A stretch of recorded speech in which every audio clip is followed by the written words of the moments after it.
ఆకాశమును సమస్తమును సృష్టించిన తండ్రి, నీ ప్రేమ చేత ప్రభువా నీ సజీవ చంకలో చేర్చినందుకు నీకు స్తోత్రం వందనం చెల్లిస్తున్నాము నా ప్రభువా. అయినను మేము ఒట్టి పనికి రాని వారము తండ్రి, మమ్మల్ని దీవించి ఆశీర్వదించి నా తండ్రి నీ సజీవ చంకలో చేర్చినందుకు నీకు స్తోత్రం వందనం చెల్లిస్తున్నాము నా తండ్రి. అవును ప్రభువా, ఇంతవరకు మేము నీవు ఇచ్చినటువంటి స్వరముల కొద్దిను తండ్రి పాటలు పాడాము నా ప్రభువా. నిన్ను స్తుతించుటకు మాకు ఇచ్చినటువంటి సమయమును కూడా నీ స్వాధీనములు వంచుకుని నా తండ్రి ప్రతి విషయంలో నా తండ్రి నీవు మమ్మల్ని అడుగంటుండటకు సహాయం చేయమని అడుగుచున్నాము నా ప్రభువా. అవును ప్రభువా, మేము ప్రాముఖ్యమైన అంశం లేకపోక ముందు నా ప్రభువా మా హృదయములను సిద్ధపరచుకున్నటకు సహాయం చేయమని అడుగుతున్నాము. అవును తండ్రి, ఇక్కడ నిలిచినటువంటి నీ దాసుని కూడా ప్రభువా నీవై ఆయన నోటి నుండి మాట్లాడమని నజరేయుడైన యేసు నామములో అడుగుచున్నాము నా తండ్రి. దేవాతి దేవునికి మొట్టమొదటిగా హృదయపూర్వకముగా ఎంతగానో కృతజ్ఞతాస్తుతులు చెల్లిస్తూ ఉన్నాం. అలాగే ఓపికతో విశ్వాసముతో నిరీక్షణతో ఆశాభావముతో ప్రభు సన్నిధిలో కూర్చున్న మీకందరికీ మన ప్రభువైన యేసుక్రీస్తు నామమున మీకందరికీ శుభములు తెలియజేస్తూ ఉన్నాం. క్రీస్తునందు ప్రేమైన దైవ జనాంగమా, దేవుని యొక్క మహాకృపను బట్టి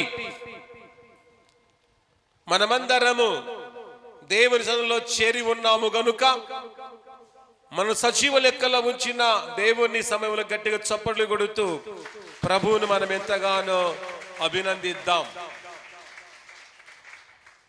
సరే, క్రీస్తునందు ప్రేమైన వారలారా,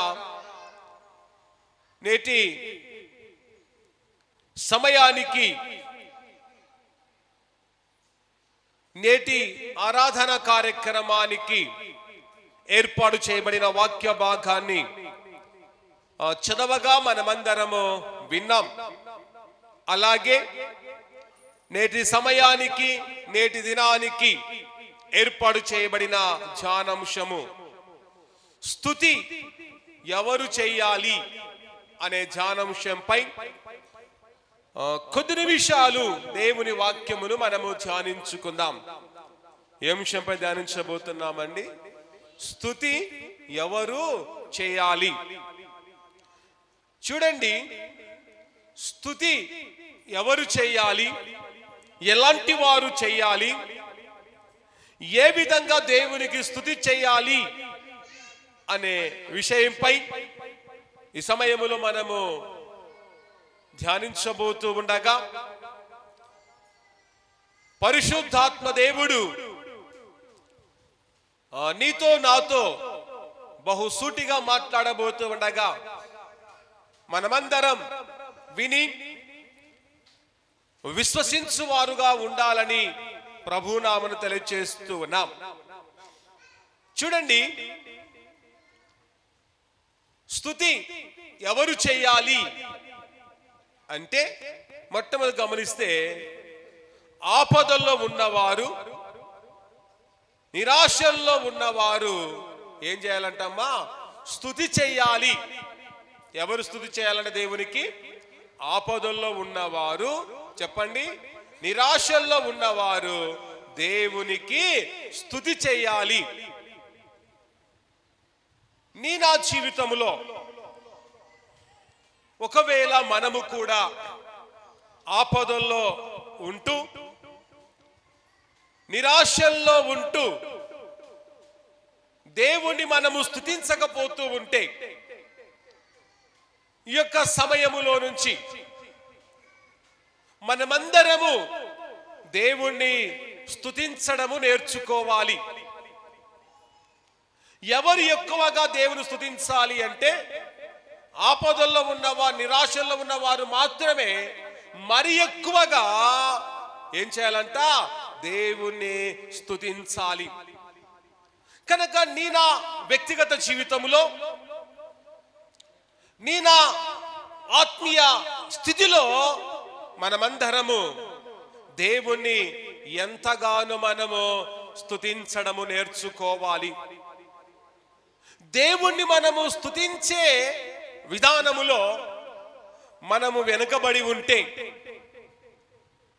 దేవుణ్ణి స్తుతించే విషయములో నిర్లక్ష్యత అనేది మనలో ఉంటే, దేవుని స్తుతించుట విషయములో మనము ఒకవేళ ఇంకా సోమరితనం మనలో ఉంటే, ఆ యొక్క విధి విధానాన్ని మనము తొలగించుకొని, నువ్వు ఏ స్థితిలో ఉన్నా, ఏ పరిస్థితుల్లో ఉన్నా, ఏ ప్రదేశములో ఉన్నా, ఏ ప్రాంతములో ఉన్నా, ఖచ్చితంగా నీవు నేను దేవుని మనము స్తుతించు వారముగా ఉండాలి.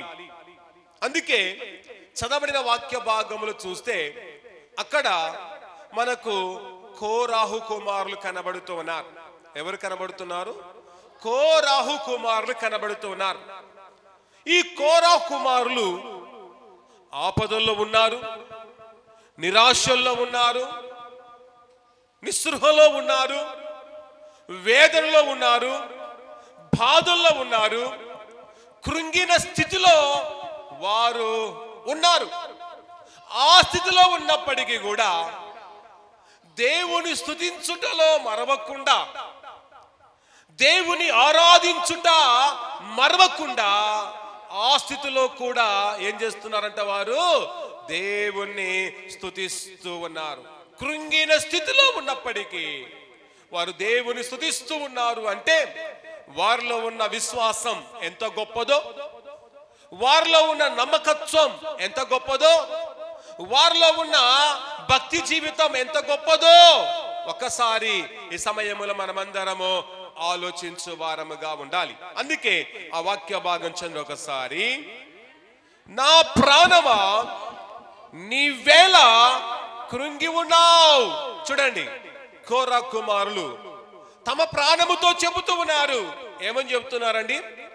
నా ప్రాణమా నీవేలా కృంగి ఉన్నావు అంటూ ఉన్నారు. తర్వాత, నాలో నీవేలా తొందరపడుచున్నావు. ఓ నా ప్రాణమా నీవేలా నాలో తొందరపడుచు ఉన్నావు అని తన ప్రాణముతో వారు చెబుతూ ఉన్నారు.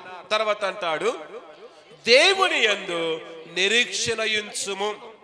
చూడండి, దేవుని యందు నిరీక్షణ ఉంచుము అని వారు మాట్లాడుతున్నారు. నిరీక్షణ అనగా అర్థం ఏమిటంటే ఆశాభావము. నిరీక్షణ అనగా ఆశాభావము. అంటే దేవుని యందు ఆశాభావం ఉంచుము అని ఇక్కడ కోరా కుమారులు మాట్లాడుతున్నారు. కనుక మన జీవితంలో కూడా మనం కూడా ఏం చేయాలి అంటే కేవలము దేవుని యందు మనము నిరీక్షణ ఉంచు వారముగా ఉండాలి. ఈ లోకములో దేని యందు ఎవరి యందు నిరీక్షణ ఉంచినా ఫలితము లేదు, ప్రయోజనము లేదు. కానీ మనమందరము కేవలం మన దేవుని యందు మాత్రమే నిరీక్షణ ఉంచు వారుగా ఉండాలి. తర్వాత, ఆయనే నా రక్షణకర్త, నా దేవుడు. చూడండి, ఒక దృఢ సంకల్పముతో, ఒక మహా నమ్మకముతో మాట్లాడుతున్నారు. ఆయనే నా రక్షణకర్త, నా దేవుడు అంటున్నారు. అదే విధంగా మనం కూడా అనాలి. చూడండి, నా దేవుడు రక్షణకర్త, నా దేవుడే నా దేవుడు అని మనం కూడా చెప్పుచు పలుకుచు ముందుకు మనము కొనసాగాలి. తర్వాత చదవండి, ఇంకను. చూడండి, ఇంకను అనే మాటను మనం చూస్తున్నాం. అంటే ఇంకా అనే మాటను గమనిస్తే, అంటే మేము ఇంకా కృంగిన స్థితిలో ఉన్నా, ఇంకా లేవని స్థితిలో ఉన్నా, ఇంకా బలహీన స్థితిలో ఉన్నా, ఇంకా దుర్భరమైన జీవితంలో ఉన్నా, ఇంకా ఎంత ఇబ్బందుల్లో ఉన్నా కూడా వారు అంటున్నారు, ఏమంటున్నారండి? నేను ఆయనను స్తుతించేదను. ఎవరు స్తుతిస్తున్నారంట? వారు దేవుణ్ణి స్తుతిస్తూ ఉన్నారు. సంతోషములో దేవుని వారు స్తుతించడం లేదు, ఆనందములో దేవుని వారు స్తుతించడం లేదు, సమృద్ధిలో దేవుని వారు స్తుతించడం లేదు. కానీ కష్టాల్లో, నష్టాల్లో, వేదనలో వారు దేవుని స్తుతిస్తూ ఉన్నారు. అంటే ఇలాంటి స్తుతి యాగం దేవునికి ఇష్టకరమైనదిగా ఉంది. ఇలాంటి స్తుతి దేవునికి ప్రీతికరముగా ఉంది గనక కోరా కుమారులు చేసిన స్తుతి, కోరా కుమారులు చేసిన దైవ స్తుతి మనము కూడా చేసి మన స్తుతిని కూడా దేవునికి ఇష్టకరంగా మార్చుకుంటే చాలు. అప్పుడే మనం కూడా దేవునికి ఇష్టకరంగా మారుతాం. మన స్తుతే దేవునికి ఇష్టం లేకపోతే, మన మాటనే దేవునికి ఇష్టం లేకపోతే మనము ఎప్పటికీ దేవునికి ఇష్టముగా ఉండం. నువ్వు దేవునికి ఇష్టడుగా మారాలి అంటే, నువ్వు దేవునికి ప్రియమైన బిడగా మారాలి అంటే నీ స్తుతి ఆయనకు ఇష్టం కావాలి. నీ స్తుతి ఆయనకు ప్రీతికరంగా ఉంటే చాలు, మనము ఆయనకు ప్రీతికరంగా మారిపోతాం. ఆయనకు మనము ఇష్టమైన బిడలుగా మారిపోతాం అనేది మనమందరము గ్రహించు వారముగా ఉండాలి.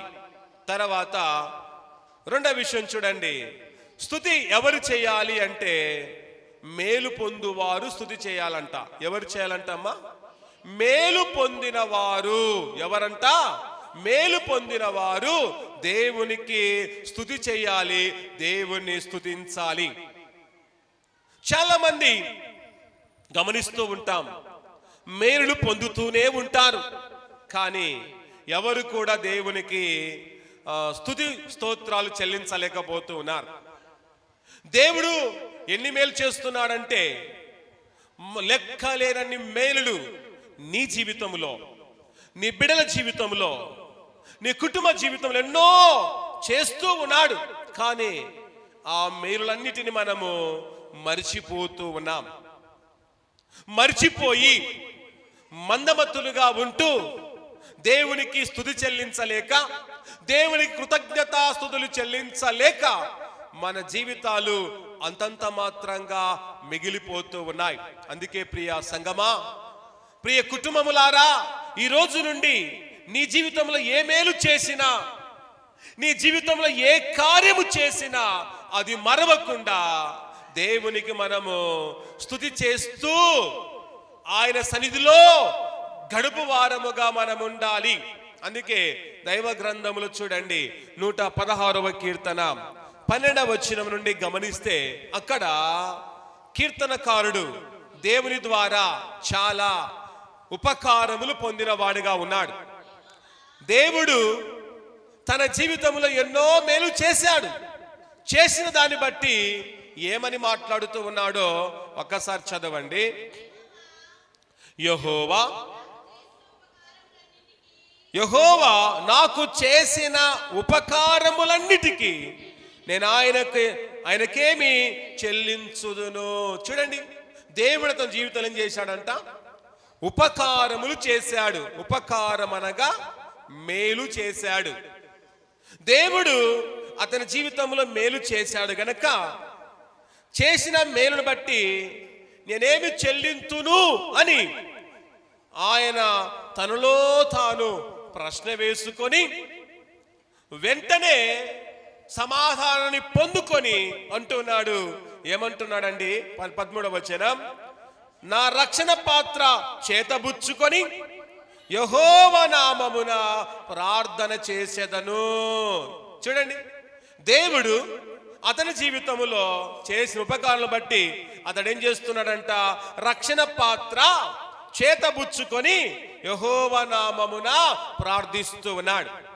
ఏ రోజైనా నీ జీవితంలో దేవుడు చేసిన మేలును బట్టి ఆయన రక్షణ పాత్రను చేతబుచ్చుకొని యెహోవా నామమున ప్రార్థన చేశామా అనేది ఒక్కసారి మనము పరీక్షించుకోవాలి. కానీ ఏ సమయంలో కూడా యెహోవా నామమున ప్రార్థన చేయలేకపోతూ ఉన్నాం. ప్రార్థన చేస్తూ ఉన్నాం, చేయడం లేదని చెప్పడం లేదు, చేస్తున్నాం. ఎందుకొరకు చేస్తున్నావు? దేవుని నుండి ఇంకా ఏదైనా పొందుకోవాలని, లేకపోతే దేవుని నుండి ఏదైనా ఇంకా మనం పొందుకోవాలి, లేకపోతే ఇంకా దేవుని నుండి ఏదైనా పొందుకొని అనుభవించాలి అనే స్వార్థపూరితమైన ప్రార్థన చేస్తున్నాము. కానీ మేలు పొందిన తర్వాత, దేవా నా జీవితంలో ఈ మేలు చేశావు, అందును బట్టి నీ కృతజ్ఞత అని ఏ రోజైనా ప్రార్థించావా అంటే ప్రార్థించలేకపోతున్నాం. మేలు పొందక ముందే అది కావాలి ప్రభువా, నాకు ఇది కావాలి, నా పిల్లలకు ఆరోగ్యం కావాలి, నా పిల్లలు మంచి చదువు కావాలి, లేకపోతే నా పిల్లలకు ఒక బైక్ కావాలి, లేకపోతే తిరగడానికి ఒక కారు కావాలి, లేకపోతే ఉండడానికి ఒక నివాసం కావాలి, లేకపోతే ఒక మంచి సెల్లు కావాలి అని ఈ విధమైన వాటి కొరకే మనం ప్రార్థిస్తాం. కానీ దేవుడు మీ జీవితంలో ఏదైనా మేలు చేసిన తర్వాత, అయ్యా నువ్వు చేసిన ఈ మేలు బట్టి నీకు వందనాలు అని ఎప్పుడైనా ప్రార్థన చేశావా అంటే అలాంటి ప్రార్థన మనము చేయలేకపోతూ ఉన్నాం. కానీ ఈ కీర్తనకారులాగా మనం చేయాలి. దేవుడు నీ జీవితం నా జీవితం ఎన్నో ఉపకారాలు చేస్తూ ఉండగా నీవు నీ రక్షణ పాత్ర చేతబుచ్చుకొని యెహోవా నామమున ప్రార్థించుచు దేవునికి స్తుతియాగము చేస్తూ దేవుని యొక్క మహిమ మనము పొందుకొని మహిమాన్వితులుగా మనము జీవించాలి. తర్వాత 14 అంటాడు, యెహోవాకు నా మొక్కుబళ్ళు చెల్లించెదను.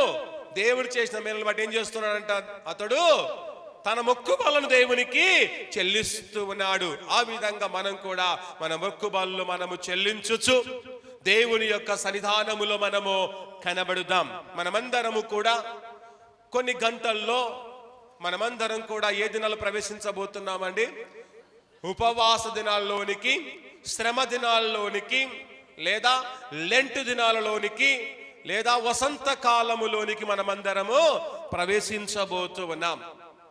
కనుక లెంట్ అనగా చిగుర్చుట, కనుక చిగురించి దినాలకు వెళుతున్నాం. కనుక ఆ దినాల్లో మనం చిగురించి మనము ఫలాభివృద్ధి పొందాలి అంటే మనం చేయవలసిన పని ప్రార్థన చేయడమే. శ్రమ దినాలు వస్తున్నాయి, వెళ్ళిపోతూ ఉన్నాయి. కానీ ఏ విధంగా మనం ఉపవాసం ఉంటున్నాం, ఏ విధంగా ప్రార్థిస్తున్నాం అనేది కూడా ఎంతో అవసరత. ఎవరు ఉపవాసం ఉన్నారని మనం ఉండకూడదు, కానీ ఎవరినో చూసి మన ఉపవాసం కొనసాగించకూడదు. కానీ నీలో ఒక నిర్ణయం తీసుకొని, ఒక గురి కలిగి, ఆశ కలిగి ఉపవాసం ఉండి ప్రార్థిస్తే దేవుడు నీ ప్రార్థన ఖచ్చితంగా నిశ్చయముగా అంగీకరిస్తూ ఉన్నాడు.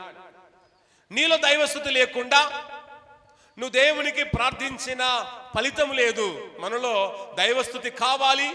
దానితో పాటు ప్రార్థన చేస్తే దేవుడు నీ ప్రార్థనను వింటాడు. నీ ప్రార్థనకు తగిన ప్రతిఫలాన్ని అతి త్వరలో దేవుడు అనుగ్రహిస్తాడు.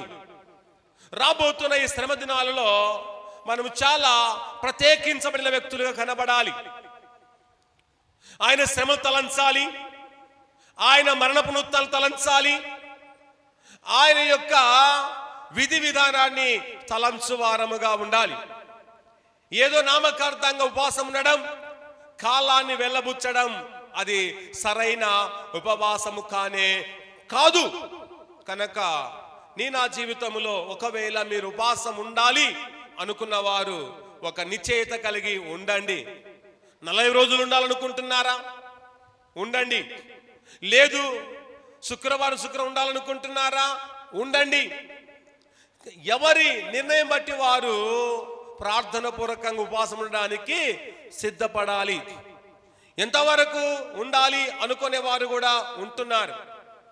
చాలా మంది ఉదయం నుంచి 3 గంటల వరకు ఉపవాసం ఉండేవారు ఉన్నారు. పని భారం ఉన్నవారు పగలు ఒకవేళ ఉపవాసం లేకపోతే సాయంకాల వేళ నుండి తెల్లారే వరకు ఉపవాసం ఉండి జీవించేవారు, ప్రార్థించేవారు సమాజంలో ఉన్నారు. అంటే సమయానుకూలతను బట్టి మనం ఉపవాసం కొనసాగించాలి. ఉపవాసం ఉంటూ విస్తారమైన పనులు చేయకూడదు. ఉపవాసం ఉంటూ వీధులను తిరగకూడదు. ఉపవాసం ఉంటూ నీవు లేనిపోని ముసలమ ముచ్చట్లు గురించి మాట్లాడకూడదు. ఉపవాసం ఉంటూ నువ్వు టీవీ మీద కూర్చుంటే నీ ఉపవాసం ఏం ప్రయోజనం? ఉపవాసం ఉండి ఎప్పుడు సెలు చూసుకుంటే నీ యొక్క ఉపవాసానికి ఏమి ఫలితం వస్తుంది? ఏమి కూడా రాదు. ఉపవాసం ఉన్నవారు లోకముతో సంబంధం లేకుండా ఉండాలి. ఎలా ఉండాలంటే ఉపవాసం ఉన్నవారు లోకముతో సంబంధం ఉండకూడదు, లోకములో ఉన్న వాటితో సహవాసం ఉండకుండా 40 రోజులు భక్తిపూర్వకంగా ప్రార్థించాలి. 40 రోజులు చేసే సరిపోతుందా అనుకోవచ్చు. 40 రోజులు మాత్రమే కాదు, నీ జీవితాంతం ఎప్పుడు ఉపవాసం ఉండాలంటే అప్పుడు ఉండి నీ కోరికలు ప్రభు ద్వారా తీర్చుకోవాలి. అప్పుడు మన కోరికలు ఆయన నెరవేర్చువాడుగా ఉన్నాడు. కనుక నా జీవితంలో ఉపవాసం అనేది చాలా ప్రాముఖ్యత. ఉపవాస ప్రార్థనకున్న శక్తి మరొక దానికి లేదు. ఉపవాసముకున్న బలం మరొక దానికి లేదు. గనక ఉపవాసం ఉండాలనుకున్న వారు చాలా నిష్ఠతగా ఉండండి, భక్తిపూర్వకంగా ఉండండి, లోకపరమైన వాటికి పుల్లు స్టాప్ చెప్పి ఉండండి. శరీర కోరికలు తీర్చుకుంటూ అన్ని కోరికలు తీర్చుకుంటూ ఉపవాసం ఉంటే ఏమైనా ఫలితమా? ఫలితం లేదు. ఉపవాసం అనగానే నీ కోరికలు ఏం చేయాలి? చంపివేయాలి. ఏం చేయాలి? ఉపవాసం ఉన్నవారు తమ కోరికలను క్రీస్తు నామంలో చంపివేయాలి. ఉపవాసంలో ఉన్నవారు తమ కోరికలను సమాధి చేయాలి. ఉపవాసంలో ఉన్నవారు తమ కోరికలను తృణప్రాయముగా తుంచివేయాలి. కానీ కోరికలే. ఉపవాసం అంటే ఏ ఫలితం రాదు. కనుక ప్రియ దేవుని బిడ్డలారా, నీకేదైనా కావాలంటే నీలో ఉన్నది ఒకటి ఏదైనా వదులుకోవాలి. అన్ని కావాలి అంటే జరగదు. లోకం కావాలి, దేవుడు కావాలంటే దేవుడు మెచ్చుకోడు. కోరుకుంటే దేవుని కోరుకో, లేకపోతే లోకాన్ని కోరుకో. ప్రభు కూడా చెబుతున్నాడు, ఉంటే ఒకే విధంగా ఉండు, లేదంటే ఇంకొక విధంగా ఉండు, కానీ నిలువెచ్చని జీవితం కలిగి ఉండొద్దు అని ప్రభు మనకు సెలవిస్తున్నాడు. ఉంటే వెచ్చగనన్న ఉండు, లేకపోతే చల్లగనండు, లేకపోతే నిలవెచ్చని జీవితంలో మాత్రం ఉండవద్దు. అలా ఉంటే ఏం చేస్తా అంటున్నాడు? నా నోట నుండి నిన్ను ఉమ్మి వేస్తా అంటున్నాడు. గనుక నా జీవితంలో ఉంటే అటు ఉండాలి, లేదంటే ఇటు ఉండాలి. కానీ 2 గుర్రాల మీద సవారి చేస్తే మన గమ్యస్థానం అనేది చేరమనే వాస్తవం ప్రభు విధాన మనకు తెలియచేస్తూ ఉండగా, నీ జీవితంలో దేవుడు చేసిన ప్రతి ఉపకారాన్ని బట్టి కృతజ్ఞత చెల్లించాలి. ఆయన నామమున మనం ప్రార్థిస్తూ ప్రార్థన పూర్వకంగా జీవించవచ్చు. రాబోతున్న శ్రమ దినాల్లో మన భక్తి జీవితాన్ని పెంపొందించుకొని ప్రభులో మనము స్థిరపరచబడు వారముగా ఉండాలి. తర్వాత 3వ విషయం చూడండి, స్తుతి ఎవరు చేయాలి అంటే కీడు పొందిన వారు కూడా స్తుతి చేయాలి. ఎవరు స్తుతి చేయాలంటమ్మా? కీడు పొందిన వారు స్తుతి చేయాలి. ఇదేందబ్బా, కీడు పొందిన వారు కూడా స్తుతి చేయాలనా? ఇది అవసరమా అని మీరు అనుకోవచ్చు. మేలు పొందిన వారు స్తుతి చేయడము అది మామూలు. మేలు పొందిన వారు స్తుతి చేయడము అది ఒక మామూలుగా అందరూ స్తుతి చేస్తూ ఉంటారు.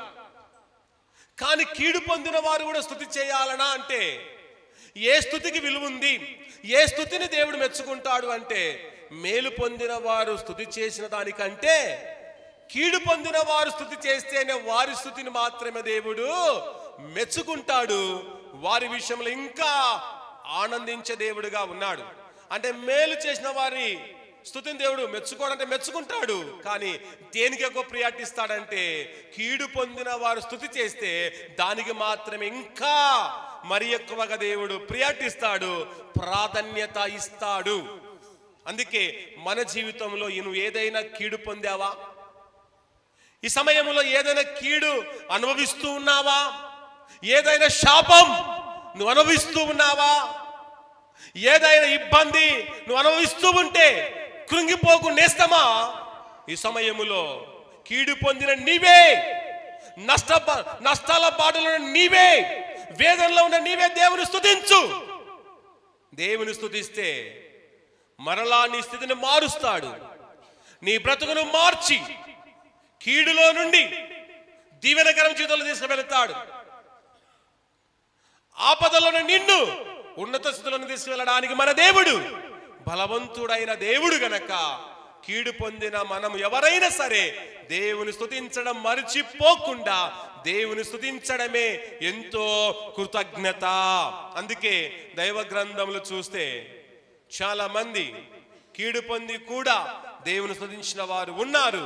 వారిలో ఒకరిని మనం జ్ఞాపకం చేసుకుంటే చూడండి, యోబు గ్రంథము 1వ అధ్యాయము 21వ వచనం చూస్తే అక్కడ మనకు యోబు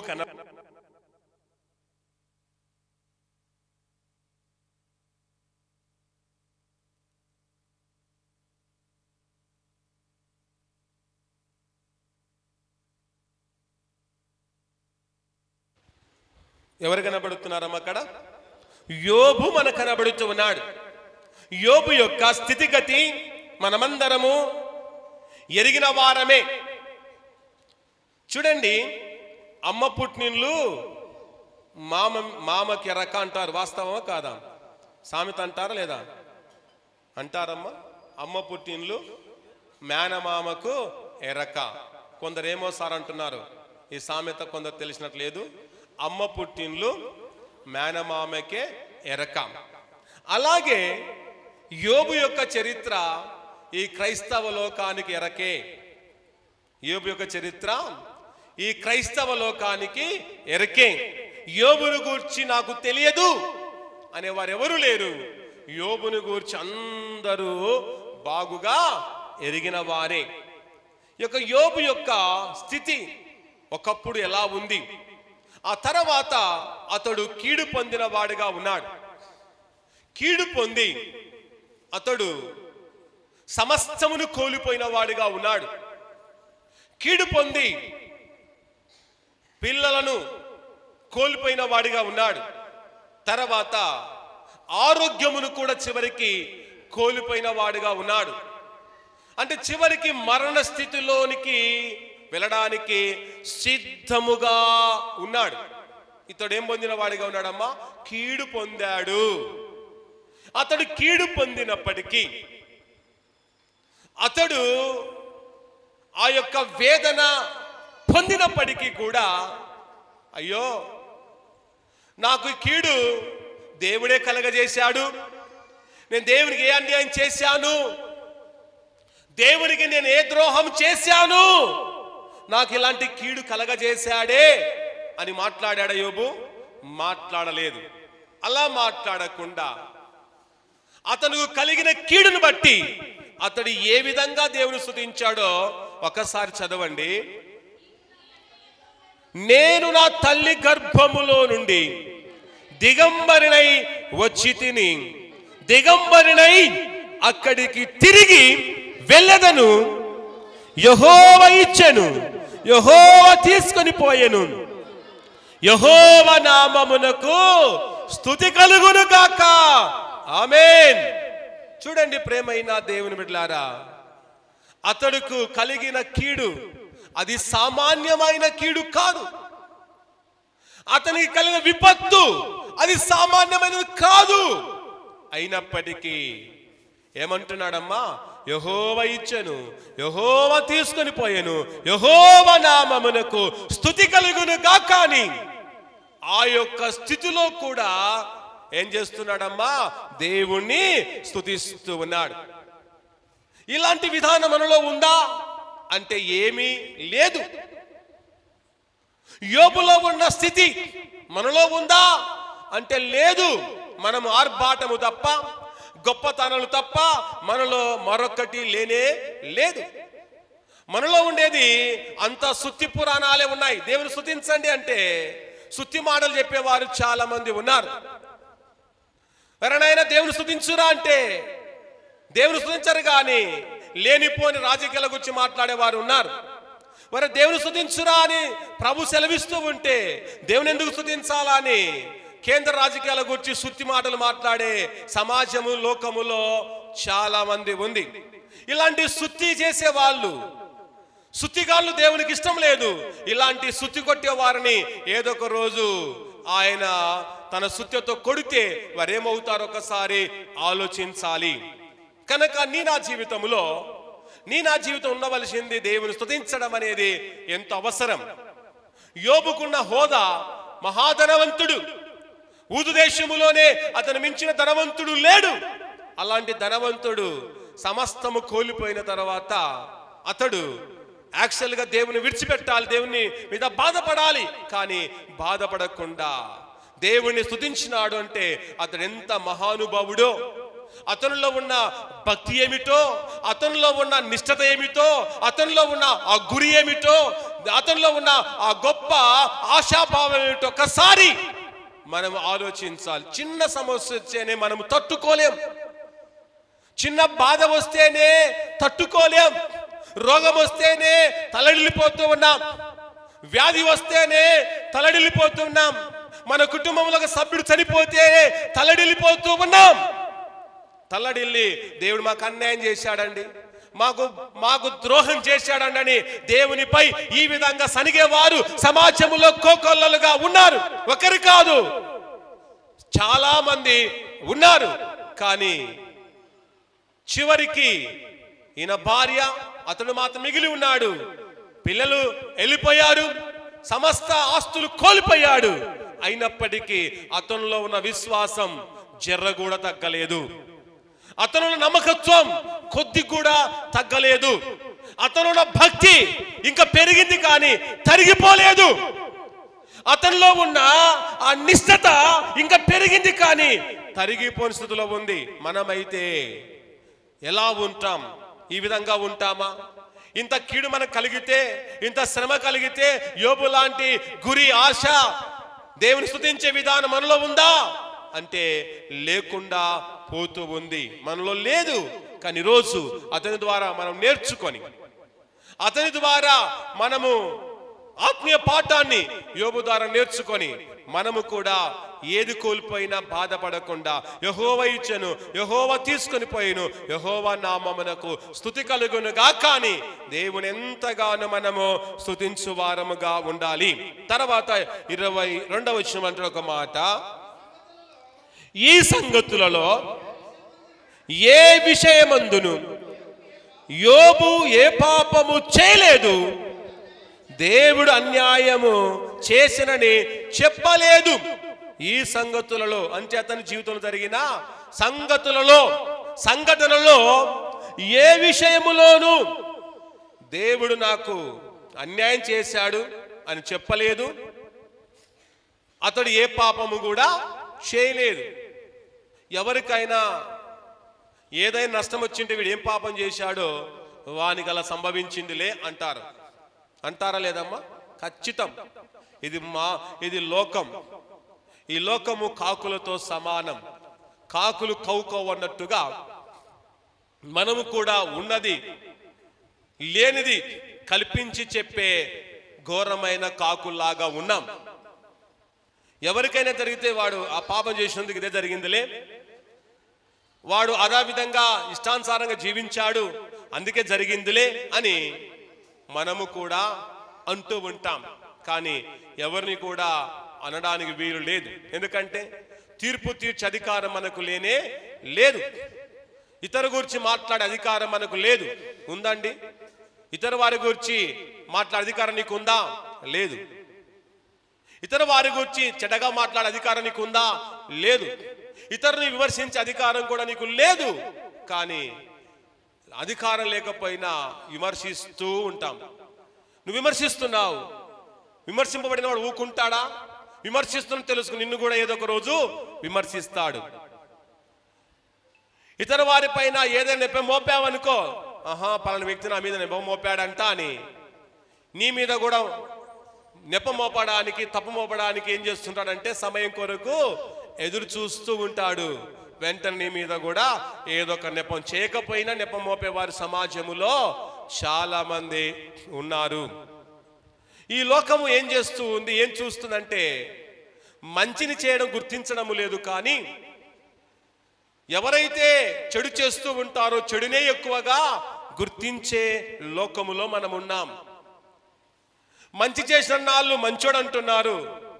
ఒకవేళ మంచి చేయలేకపోతే మంచి పొందిన వారు కూడా మంచి చేసిన వ్యక్తిని విమర్శించే విధానములో లోకం అనేది వెళుతూ ఉంది.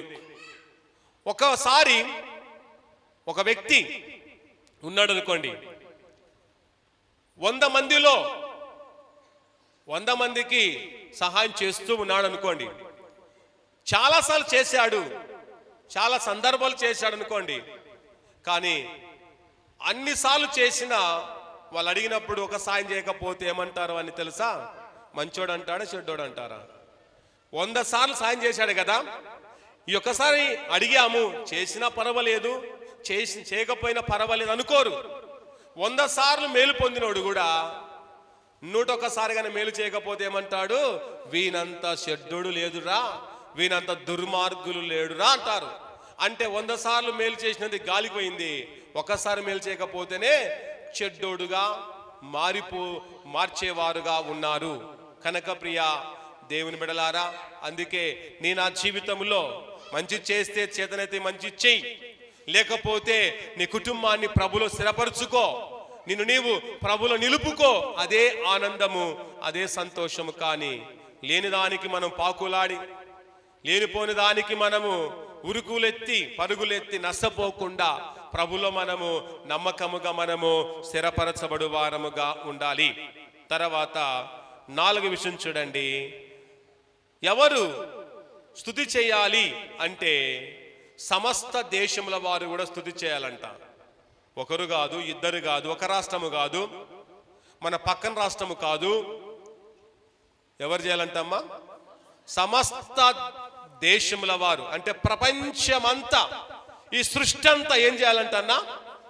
దేవునికి స్తుతి చేయాలి, దైవ స్తుతి చేయాలి. అది ఖచ్చితం. ఎందుకంటే అది చేయవలసిందే. చూడండి, ఏ మోకాలైన యేసునామమున వంగవలసిందే, ఏ దేశమైనా దేవుని స్తుతించాల్సిందే. నేను స్తుతించనడానికి వీల్లేదు. ఈ ప్రపంచంలో ఎన్ని దేశాలు ఉన్నాయో అన్ని దేశాలు ఖచ్చితంగా దేవుణ్ణి స్తుతించవలసిందే అనే వాస్తవం మనమందరము తెలుసుకోవాలి. అందుకే చూడండి, కీర్తనల గ్రంథములు గమనిస్తే 100వ కీర్తన 1వ వచనం చదువుకుందాం. చదువు. సమస్త దేశములారా యెహోవాకు ఉత్సాహాన్ని చేయుడి. చూడండి, సమస్త దేశములారా ఏం చేయాలంట? యెహోవాకు ఉత్సాహాన్ని చేయుడి. అందుకే మనము కూడా మన దేశములో, ఈ భారతదేశంలో ఉన్నాం గనక మనమందరము కూడా యెహోవాకు ఏం చేయాలంటమ్మా? ఉత్సాహాన్ని చెయ్యాలి. యెహోవాకు మనము స్తుతి చెయ్యాలి, యెహోవాకు దైవ స్తుతి చెయ్యాలి, యెహోవాకు ఘనత చెల్లించాలి. తర్వాత అంటాడు, సంతోషముతో యెహోవాను సేవించుడి. ఎలా సేవించాలంటన్నా? సంతోషముతో యెహోవాను మనము సేవించేవారుగా ఉండాలి. సేవించడం అనగా అర్థం ఏంటంటే వెంబడించడం. సేవించడం అనగా చెప్పాలి అర్థం ఏంటి? వెంబడించడం. ఎవరు వెంబడించడం? దేవుని మనము వెంబడించాలి. ఇంతవరకు లోకాన్ని వెంబడించావా? వదులుకో. ఇంతవరకు నీకు ఇష్టమైన వారిని వెంబడిస్తావా? వదులుకో. నీకున్న అలవాట్లను నువ్వు వెంబడిస్తూ ఉంటే వాటిని కూడా వదులుకో. ఒక్కొక్కరు ఒక్కొక్క అలవాటు ఉంది. త్రాగుబోతైన వ్యక్తి మత్తును సేవిస్తూ ఉన్నాడు, వెంబడిస్తూ ఉన్నాడు. గుట్కాలు వేసుకున్న వారు ఉన్నారు, వారు గుట్కాలను సేవిస్తున్నారు, గుట్కలనే వెంబడించేవారుగా ఉన్నారు. రాజకైనలు వేసుకున్న వారు ఉన్నారు, దానినే సేవిస్తారు, దానినే వెంబడించేవారు కొందరు. కొందరు ఆకొక్కలు వేసుకున్న వారు ఉన్నారు, దాన్నే సేవిస్తూ ఉంటారు, దాన్నే వెంబడించేవారు చాలా మంది ఉన్నారు.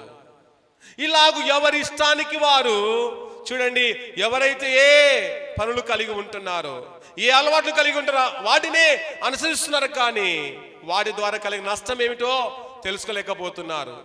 వారి ద్వారా కలిగే అవమానం ఏమిటో, వాటి ద్వారా కలిగే అవమానం ఏమిటో తెలుసుకోలేక, కనుగొనలేక చాలా మంది ఇబ్బందులు పాలవుతున్నారు. కనుక ప్రియ కుమారుడా, ప్రియ కుమార్తె, నీకున్న అలవాటును వెంబడిస్తూ సేవిస్తూ ఉంటే ఇది నాన్న వదులుకొని వాటికి మనము దూరమై ఈరోజు సంతోషముతో నీవు నేను ఎవరు సేవించాలంట? యెహోవాను మనము సేవించాలి. నువ్వు దేవుని సేవించకపోతే, దేవుని వెంబడించకపోతే నీ జీవితము శుద్ధదనగా. నువ్వు దేవుని సేవించకుండా నువ్వెంత గొప్పవాడవైనా వేస్ట్. నువ్వు దేవుని సేవించకుండా, దేవుని వెంబడించకుండా నువ్వెంత బలవంతుడవైనా వేస్టే. నువ్వు దేవుని సేవించకుండా నువ్వెంత ఆస్తిపాస్తులు కలిగి ఉన్నా నీ ఆస్తి అంతా కూడా వృధానే. నువ్వు దేవుని సేవించకుండా నువ్వు మిద్దెల మీద మిద్దెలు కట్టుకున్నా వ్యర్థమే. నువ్వు దేవుని ఎరగకుండా నువ్వెంత విలువైన బంగారు ధరించినా వ్యర్థమే. దేవుని కలిగి ఉండకుండా నువ్వెంత అందసందాలు ఉలగబోసినా వ్యర్థమే. చాలా మంది మేము అందంగా ఉన్నామన్న ఓదల్లో చాలా మంది అందాన్ని ఉలగబోసేవారు చాలా మంది ఉన్నారు. నీ అందము దేనికి పనికి రాదు, నీ అందము దేనికి అవసరం రాదు. అందుకే నీ అందాన్ని నమ్ముకొని పాడు కావద్దు. లోకములో ఒక అందమైన వారు కనబడితే అందంగా ఉన్నావనే ఒక మాటతో నిన్ను ముంచి నిన్ను పతనం చేసేవారు సమాజంలో చాలా మంది ఉన్నారు. అది పురుషులైనా స్త్రీలైనా. ఏం చేస్తున్నా తెలుసా? ఒకవేళ ఇతర వాళ్ళ పని ఇష్టపడినప్పుడు, అందం లేకపోయినప్పుడు నువ్వు చాలా అందంగా ఉన్నావు, నువ్వు బాగా ఉన్నావు అని మాయమాటలు చెప్పితే అబ్బా వాళ్ళు అందాన్ని మెచ్చుకుంటున్నారని, అందానికి నన్ను గౌరవిస్తున్నారనుకొని వారికి లోనైపోతున్నావు. నీ అందాన్ని వాడుకొని పాడు చేస్తున్నారు. ప్రియనేస్తమా, అది తెలుసుకో. మాయ మాటలు, ఎవరి మాటలు నమ్మొద్దు. ఎవరి మాటలు నమ్మకుండా జాగ్రత్త వహించే వారముగా ఉండాలి. లోకం వాడుకొని వదిలిపెట్టే లోకం. ఈ లోకం ఎలాంటిది అంటే నా జీవితంలో మనం ఆలోచిస్తే ఈ లోకము చాలా దుర్భరమైన లోకం. అందుకే లోకముతో నడవద్దు. నువ్వు లోకములో ఉన్నావు, కానీ లోకముతో నడవకుండా మనం ప్రత్యేకించబడిన జనాంగముగా ఉందాం. కనుక రాబోతున్న యొక్క శ్రమ దినాల్లో మనం చాలా నిష్ఠతగా బ్రతుకుతూ దేవునికి ఎక్కువగా దైవస్తుతి చేయాలి. అలాగే మనం కూడా ఎక్కువగా దేవుని వెంబడించొచ్చు. దేవుని ఘనపరిచి ఆయనను మనము ఆరాధించే గొప్ప ఆరాధికులంగా మనం ఉండడం ఎంతైనా అవసరము. కనుక మన జీవితంలో మన ప్రతి విషయాన్ని మనం ఆలోచించాలి. మనం మాట్లాడే ప్రతి మాట ఆలోచించాలి. మనము ఆలోచించే ఆలోచన కూడా కరెక్టా కాదా అని ఆలోచించాలి. కానీ మన స్వార్థం కొరకు ఆలోచించవద్దు. మన స్వార్థం కొరకు ఏ పని చేయకుండా ప్రభు మహిమార్థమై పని చేద్దాం. ప్రభుకు యోగ్యకరంగా ఉండడానికి మనం పని చేస్తూ ఎక్కువగా దేవుని మనము కొనియాడుతూ దేవుని యొక్క దైవ మేలులు, దైవ సన్నిధిని మనమందరం పొందుకుంటూ దేవునిలోని నిలిచి దేవుని యొక్క కృపావరులు పొందుకొని, కృప వెంబడి కృప పొందుకొని విశ్వాసం, నిరీక్షణ, ఆశాభావంతో మనమందరము ముందుకు కొనసాగు వారముగా ఉందాం. ప్రార్థించుకుందాం. తలలు వంచండి. ప్రార్థించుకుని దేవుడిచ్చే ఉన్నతమైన తన కరుణ, తన కటాక్షత, తన సన్నిధిని, తన ఆశీర్వాదం, తన జయ జీవితాన్ని సమయములో మనం పొందుకుందాం. దేవా, నీకే కృతజ్ఞతలు. ఇంతవరకు మీరు ఎంతగానో మీరు మాట్లాడారు. నీకు స్తోత్రాలు. ఎవరు నీకు స్తుతి చేయాలో, ఎవరు స్తుతించాలో, ఎలాంటి వారు నీ స్తుతించాలో, ఏ స్థితిలో నీ స్తుతించాలో మీరు మాకు నేర్పారు ప్రభువా. ఆ నేర్పును మేము మరవకుండా మేము నేర్చుకొని చక్కగా దైవస్తుతి చేయడానికి సహాయం చేయండి. యోబు కష్టాలు నష్టాల్లో కూడా నిన్ను దేవా అని సమయంలో దేవుణ్ణి మనం అడుగుతూ, దేవుణ్ణి ప్రార్థిస్తూ మన ప్రార్థనకు తగిన ప్రతిఫలం, మన ప్రార్థనకు తగిన జవాబు దేవుని ద్వారా పొందుకుందాం. ఏ బాధల్లో ఉన్నా నువ్వు కృంగిపోవద్దు నేస్తమా. ఏ కష్టాల్లో ఉన్న నలిగిపోవద్దు. దేవుడు మనండగా ఉండగా భయమేలా, ఆయన ఉండగా నువ్వు భయపడవద్దు. జర్ర కూడా భయపడవద్దు. ఆయన నీతో ఉండగా నువ్వు జంకవద్దు. ఈ లోకం నిన్ను బెదిరిస్తుందేమో, ఈ లోకంలో సాతానును వణికించాలని చూస్తూ ఉంది. అయినప్పటికీ దేవుడు నీతో ఉంటే నీవే సాతాను వణికించగలవు.